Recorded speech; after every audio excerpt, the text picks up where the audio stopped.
Por certo, na caminhada, na jornada de um vencedor, nós vamos constatar alguns princípios, alguns fundamentos que serão comuns em todos eles: perseverança, resiliência, sabedoria, convicção. Mas eu quero, principalmente para nós cristãos, eu quero falar a respeito da fé. Então a fé, às vezes ela tem dois lados de uma mesma moeda, né, que às vezes as pessoas têm dificuldade de entender. Não é pelas obras que nós somos salvos, é pela fé. Mas também a fé sem obras, ela é inoperante, ela não traz resultados. É bom a gente até ler esses dois textos principais que falam dessas duas vertentes da fé, né?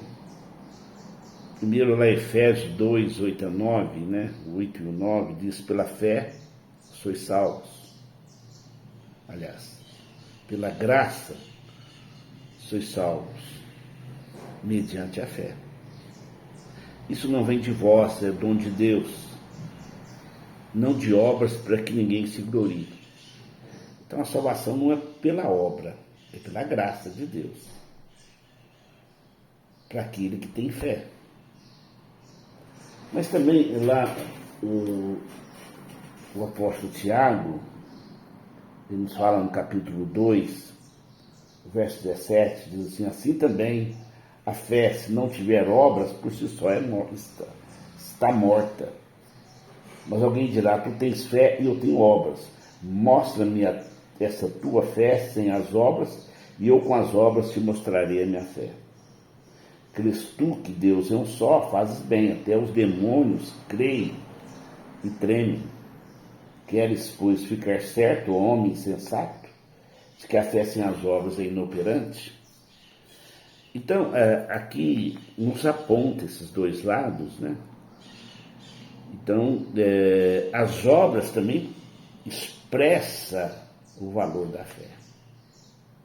Então, em relação à salvação, não tem dúvida, não é pelas obras, está muito bem definido, né, amados? É pela graça, pela misericórdia, aquele que crê na obra do nosso Senhor Jesus Cristo, a obra da cruz. Mas para que a gente possa vencer as contradições desse mundo, eu preciso aliar minha fé às obras. Então, o exercitar a fé através das obras é o caminho da maturidade.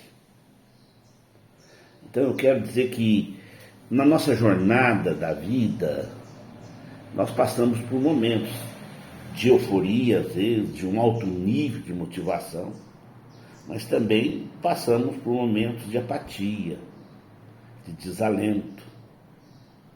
Então, quando recebemos um sonho, uma promessa, nós ficamos muito motivados.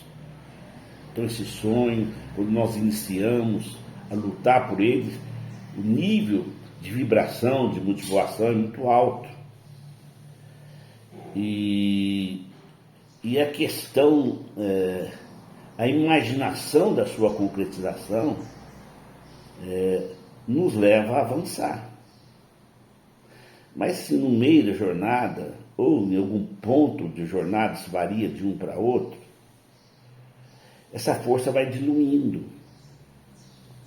Eu começo a ver que tem dificuldades, que tem obstáculos. E eu começo a enxergar, né, o quão está longe a sua concretização. E aí, né, a força do sonho, a força da motivação, ela não é capaz para me fazer prosseguir, muitos desistem. Ou seja, no meio da minha jornada, eu me sinto às vezes sozinho. E aí que aumenta, e aí que eu dependo de uma fé verdadeira. Aí aquela fé imaginária, mística, aquela fé que é algo distante, que fica só na imaginação, ela não é capaz de me sustentar. Então, essa fé que imaginária, essa fé lúdica, né, romântica, ela não tem capaz de nos mover nesses momentos. Então, eu preciso daquela fé prática que nos leva a agir. E isso é as obras, a obra da fé. Então, quando eu alio o agir, a ação, o fazer em algo prático, que seja em relação à palavra de Deus, aliança, ao propósito, à igreja, de maneira bem prática, quando eu começo por fé fazer essas obras, a minha fé é alimentada, o meu sonho é alimentado. E o meu propósito é alimentado e me gera uma nova força. Então aquela fé fluida, que me faz esperar, que me faz sonhar e colocar as responsabilidades na espiritualidade, tudo espiritualismo, não é o suficiente. Então a Bíblia está cheia de exemplos disso, né?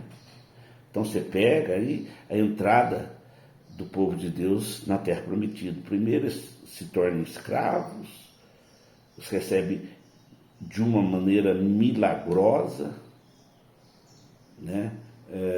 A libertação do Egito, milagres, eles atravessam o Mar Vermelho. Ou seja, né, aquele sonho de uma terra que emana leite e mel se tornou vivo no coração deles. Aí você pode ver a dança de Miriam, a alegria que eles estavam, né? O júbilo que estava, mas quando chega no deserto,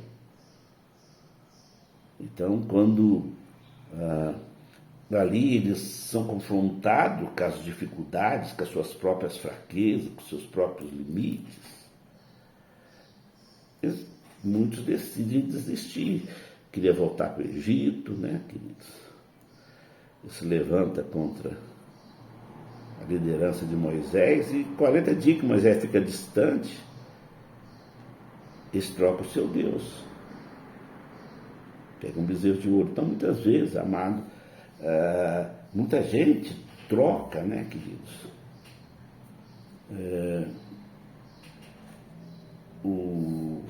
Aliança, troca as promessas de Deus por algo mais humano. E o inimigo fica espreita, né? Muita gente se afasta de Deus nesse momento difícil porque ele não entende a necessidade de exercitar uma fé madura, uma fé operante, de ele realizar, trabalhar, fazer ações de acordo com essa fé. Isso alimenta a sua fé. Então, essa fé que depois começa a murmurar, a lamentar, vai quebrando todas as forças, né? Isso aconteceu com Saul, que ele começa a buscar Samuel e o demônio aproveita, né? E se coloca no lugar de Samuel. Muitos enganos entram na vida daqueles que, no meio da sua jornada, desse tempo da busca da maturidade, uma fé madura, as pessoas se perdem, buscam facilidades. Então, a jornada de um vencedor, ela, em um ponto dessa jornada, ela vai precisar de uma fé operante. É eu e Deus. E para que eu possa prosseguir, eu tenho que crer nas promessas. Não a fé fluida, né? Que uma hora é como as ondas do mar, né? Ela vai e vem. É uma fé inabalável. Eu ajo, eu trabalho, porque eu sei que a vitória está garantida. Eu sei no Deus que eu creio. Eu creio nas promessas deste Deus. A fé que me leva à maturidade de um filho de Deus. A maturidade que faz de mim um vencedor.